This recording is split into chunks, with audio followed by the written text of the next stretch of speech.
Well, let me get the numbers. Okay, you get those numbers. Not the lost numbers. Good. We wouldn't want those around. Not today.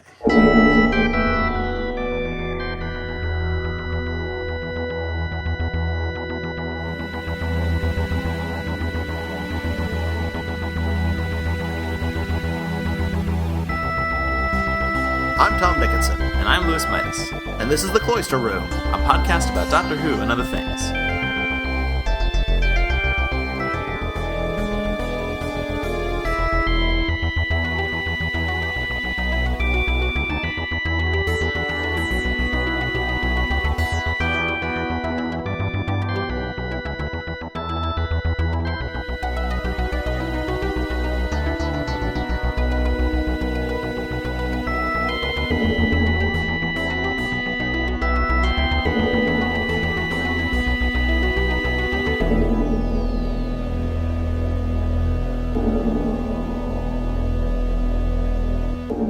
We could talk about Awake. Because I did watch that. Yeah. Did you? I did. Good. Yeah, I watched it too. I watched it a couple times, actually. Really? I didn't watch it when it went out. I watched it once before it went out, and then I watched it an additional time before it went out, because I liked it so much, and because I thought it was the kind of thing that was worth watching twice. I also felt it was worth watching twice, but I only watched it once. Oh. Well, you'll have to watch it again, then. I will. In order to get its full worth out of it. Well, yeah, because I watched it when I watched it on Hulu. I didn't realize that they had put it up early, and then I was informed of that the day before it was set to air, and so I thought, why wait? I waited most of the time, but I thought, you know what? I'm going to reward myself and just watch it a day early. That was my logic. So, yeah, I watched it on Hulu. It was on Hulu. It was also free on both iTunes and Amazon. Was it? Yeah. Was it HD? It was HD on iTunes. And on Amazon, actually. I bought it from both places. I bought it from iTunes, and then I watched it, and then I decided I wanted to watch it again, but I wanted to watch it on my television this time. And I don't have an Apple TV. Right. So in order to watch it on my television, I would have to find some way to get it through the Roku, and the Roku is compatible with Amazon. So I bought it on Amazon for $0. It's a good price. Yeah. But yeah. So wait, does the Roku support HD? Because I know that, no, that's a dumb question. The Roku does support HD. Mine does, anyway. Mm-hmm. My internet connection doesn't really. Yeah, because I have tried to rent movies through Amazon in the past, and they always claim that the movie is available in HD, but I need to have a certain device in order to watch it in HD, which I thought was silly. But it's Amazon, and they work in mysterious ways. Is a computer not one of those devices? No, it's not. It's very strange. You need to have some sort of special television that plugs directly into the internet. Huh. Yes, it's rather bizarre. That's upsetting. It is upsetting. But anyway, that's my problem. That is not anyone else's problem, probably. Probably not. I don't see how it could be. What did you think about it? I really liked it. Me too. It seems like a lot of shows that initially sound like an interesting premise get sort of bogged down by the complicatedness of the premise, I guess. And this really didn't seem to do that, because it was actually fairly straightforward, and I think it was presented very well. Mm-hmm. Even in just the first handful of minutes. Yes. Yeah, I agree. I actually found it much easier to follow the premise than I did to follow the cases. Yes. I actually found the cases were a little difficult to follow. Yeah, at first I was very confused with how they were switching, and because it's sort of something that I've never had to do. Is certainly most detective shows don't really have you following two cases at once. Well, some of them do, but it's been a long time since I've encountered a show like that. I think CSI sometimes does that, but I haven't watched CSI in years. So, well, for the benefit of our audience, which may not have seen the show, because not many people did. But that's unfortunate. Maybe we should explain what the show is. Yes, I think that sounds reasonable. Want to do that? Okay. Wait, sorry, were you asking me to do that, or were you asking for my permission for you to go ahead and... you do it. Oh, me. I'm not doing anything. You do it. Okay, well, the show's about a guy who's in a car accident, and basically, he sort of wakes up in two different worlds, one in which his wife died in the car accident and one in which his son died in the car accident. He survives them both, obviously. It would be a very dull show if he didn't. And so he's basically a detective guy. I'm not really sure if they say what organization he's with. I think he's with the police department of whatever city he's in. Okay. Anyway, so he's solving crimes, and he uses clues he finds in one world to solve crimes in the other, is basically the premise of the show. And so... Yeah, that's sort of the premise as they stated. I was a little bit surprised because I thought using clues from one world to solve crimes in another would mean something different than it ended up meaning. Right, that it just was kind of a... Yeah, in this one it seemed like he just was like, hey, I recognize this number and name. It wasn't really like a clue exactly. Yeah, what I thought was like, you know... I don't know, like the killer in one... Well, actually, I kind of imagined it sort of like how they did it in Fringe. Exactly, like with the guy who was a psychopath and who was a professor. Right. And so they decided they were going to go into one universe to see if they could get some insight logically into how this guy thinks, how his life works, so that they can sort of extrapolate onto the primary universe. Or the, right, because... Whatever. The two universes. Neither one is primary. They're both universes. Right. Because it would seem to me, and maybe they're going to explore this more. I don't know if they're going to go in this direction because it seemed like it was just this sort of weird intuition that he had between these two sort of seemingly unconnected names and numbers. But I would think, you know, these two worlds would be almost identical. I mean, he's seeing a different therapist in one and the other, and, you know, obviously he has different partners and things like that. But, those are all things that sort of happened after this sort of split, I guess you could say. So it stands to reason that most of the universe I'm already calling them universes, but most of these worlds should basically match up in almost every other respect. And I don't really see why they couldn't do something where, like, he interviews the victim in one world who's still alive in the other. Yeah, I think it'd be interesting to see them go down that route. I mean, one thing that's worth thinking about is, like, for instance, do the therapists exist in the opposite worlds? Has he attempted to figure that out? Because each therapist thinks that he's sort of dreamed up the other therapist. Right. But it might be that those therapists do exist. They're just not his therapists. Right. It seems so far, especially as far as the clues are concerned, that the way each world relates to the other, they're not presenting it in a way where it's like Fringe, where these are two different worlds that he's traveling between. It's each world is like a dream to the other world. Right. Where the resonance between the two worlds, like in each world you can look at the other world and say, oh, clearly the reason that world is this way is because you're in a dream in that world and you're trying to work things out in your dream. And that's why they sort of relate to each other, not in a logical fashion, but in like a dreamlike fashion with those recurring words and whatnot. Right. Well, I mean, obviously it's hard not to speculate as to what's really going on here.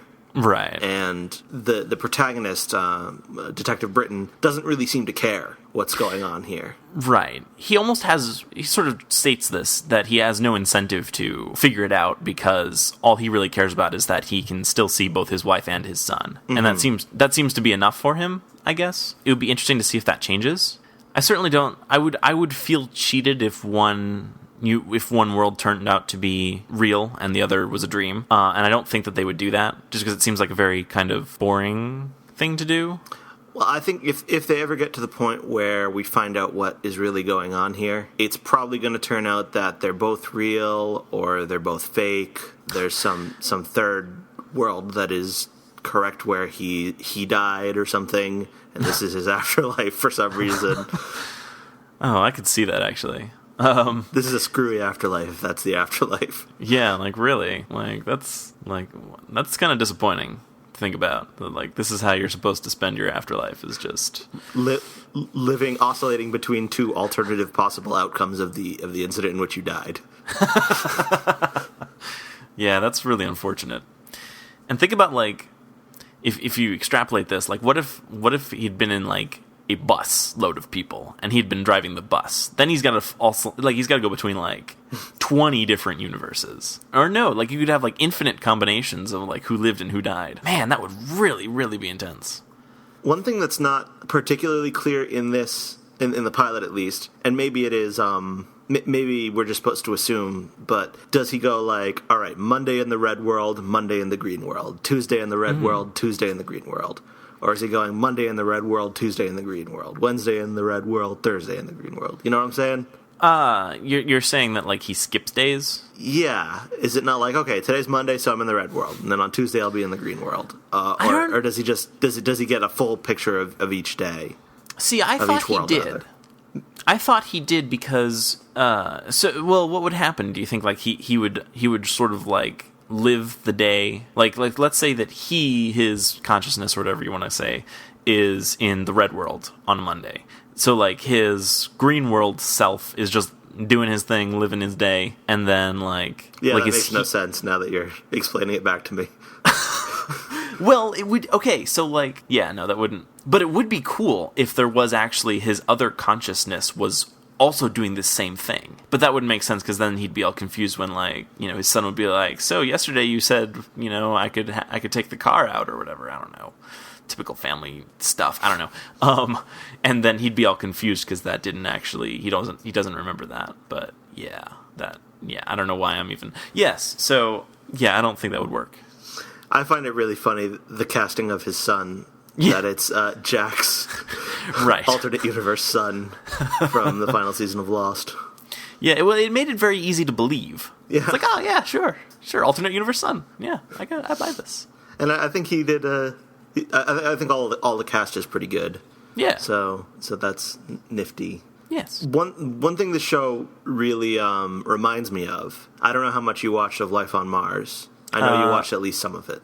Yes, I watched. I want to say 4 episodes. Okay, so that's some of it. Yeah. Yeah, this reminds me a lot of Life on Mars, even though it obviously differs in very substantial ways. Yeah, I hadn't thought about that, but it does kind of. Yeah, I do almost feel like he probably is dreaming of both of these worlds now that but it would be kind of a a coma thing or something. I don't know.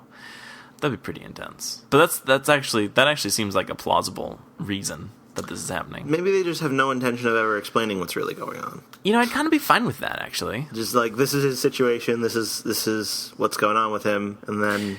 Well, right. I mean, it would be fine if, I guess, a couple seasons in, I wouldn't mind learning more about his situation. But, I mean, for the time being, I'm completely satisfied with just seeing how he handles both of these realities and exploring the differences between them and things like that. Yeah, the first episode has done that quite well, and I assume subsequent episodes will do that even more now that we've sort of gotten the premise explained to us and laid out, and we know who's who and what's what and which world is which.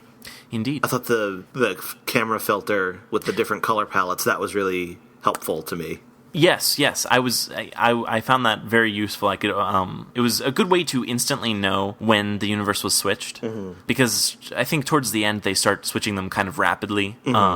And it does help keep things straight. Oh, okay, so he's in the other world now. It was certainly more helpful than just waiting for a cue, oh, who's his partner, or oh, what's the murder victim of this one, or things like that. But yes, it was certainly very helpful. I do hope that the whole finding clues thing, if anything, I guess I'd like to know more about that, because it does seem like he towards the end, when it's oh, does the killer have red hair, or something like that. That seemed kind of random. I mean, I would like to see them sort of maybe relate a little bit more, or at least explain why this is happening in this way. Why does he have this kind of hunch? Obviously he's getting these clues from the other universe, but why are these related? Because I think these crimes were pretty much unrelated.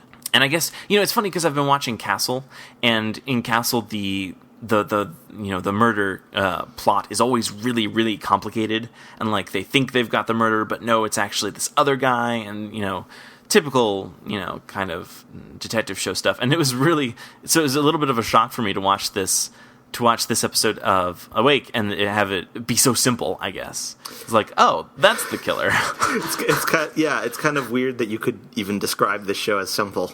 But I think, that's probably part of why the show works, that it's made up of so many complicated, interlocking parts, but all of those parts are really simple and easy to follow. Right, yeah. No, and that's the thing. If the the murder case had been any more complicated, I would have lost track of everything. I mean, the fact that it was just this guy in this room and then he's pointing a gun at our hero. I don't remember his name.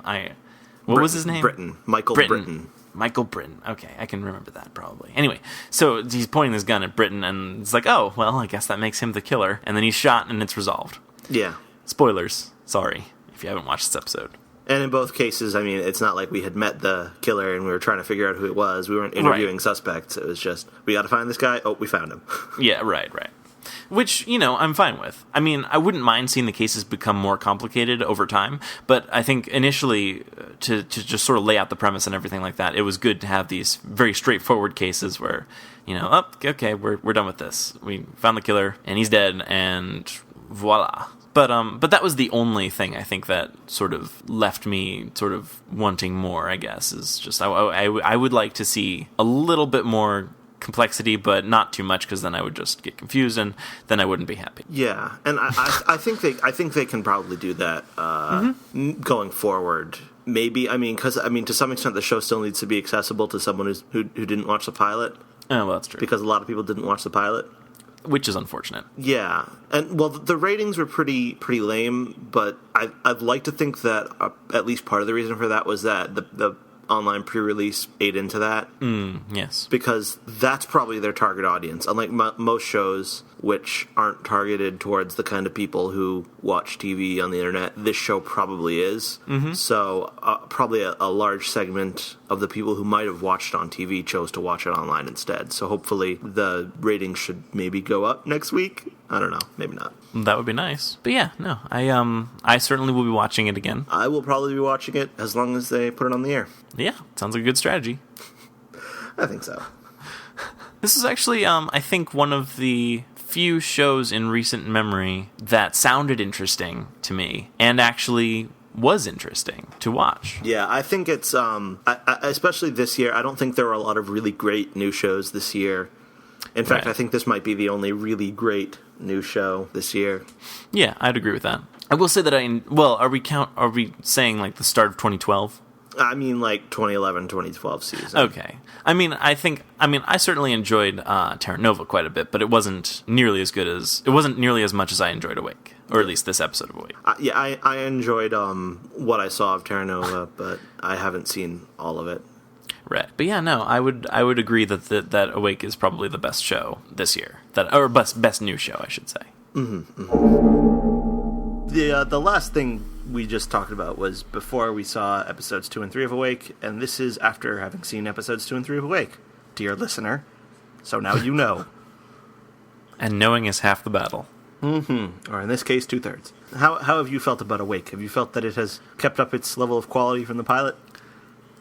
Yes, I have. I enjoyed these 2 episodes. Commenting on how he's using the 2 universes, or those 2 worlds together. The second episode followed the same method as the first episode, the pilot episode, with just sort of random or seemingly unrelated things somehow helping him out as clues, like with the crazy dude in one universe saying, it's a little guy, and then that being the case that there was a little man was the guilty one in another universe. But then it was, what I liked about it was that the third episode was different, and it was actually closer to what I had understood the premise to be. Yeah, the third episode had a bit more of like a literal, straightforward, these are 2 alternate timelines that branch out. Right. Where it's, I kind of think that is enjoyable. I think it might be more enjoyable, but it's kind of inconsistent now.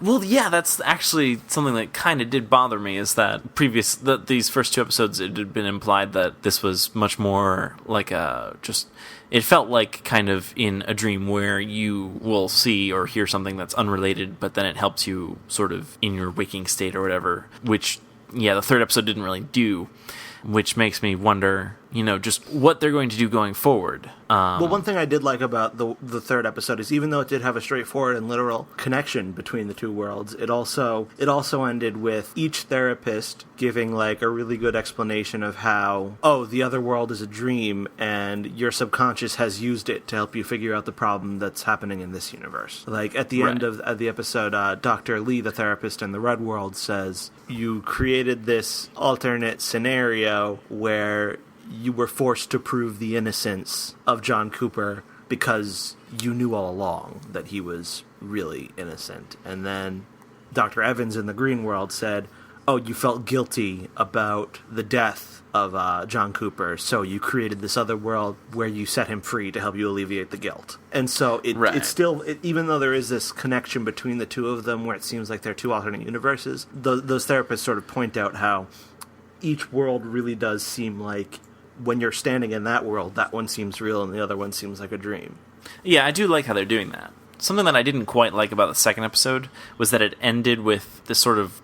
I think it was in the Red World with his like, chief or whatever, boss, I guess, boss lady, talking to some person on a bench and acting all mysterious and saying things that didn't really make a whole lot of sense. And she's the lady from the event. Is she really? Yeah, that really made me mad.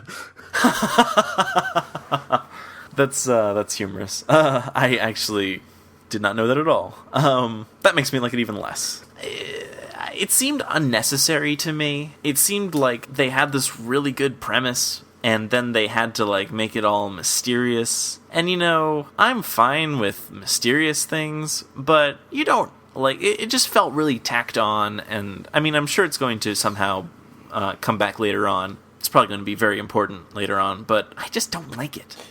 Yeah, I mean, what they end up doing with him may well be very interesting, and it may be great. But right now, like that was not helpful.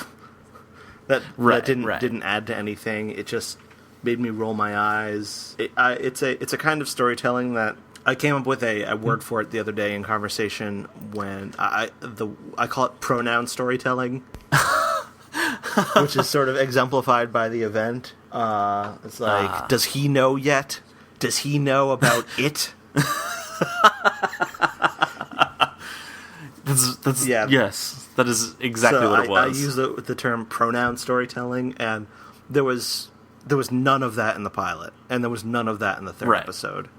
As little of that as they can do, I would like them to do. Yeah, it just sort of is frustrating and doesn't even really... Like, I mean, I don't know. If this were the first show I'd seen ever do that, then maybe I would be like, oh, this is interesting. I wonder what's going on here. But at this point in time, it's just kind of frustrating to me and kind of...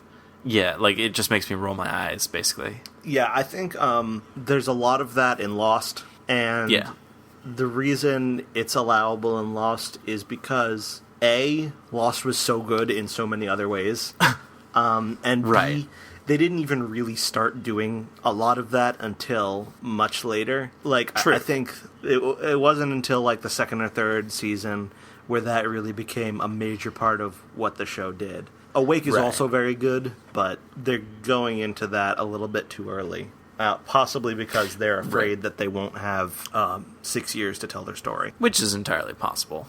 Although the ratings for the third week were a lot better than the second. Oh, that's good. Yeah, it fell a lot from first to second weeks, but then in the third week it sort of rebounded. Well, that's good. First episode, 6.24 million viewers. Okay. So that's not great, but it's not awful. Right. Second episode, 4.3. Ooh. So that's a pretty steep drop. Yeah. Third episode, 5.1. Okay. That's a respectable recovery. Yeah. Also, everything else on NBC is still doing poorly. Well, that helps, I guess. Yeah. I think Smash is doing well, but... So I think Awake still has a decent chance at continuing to exist.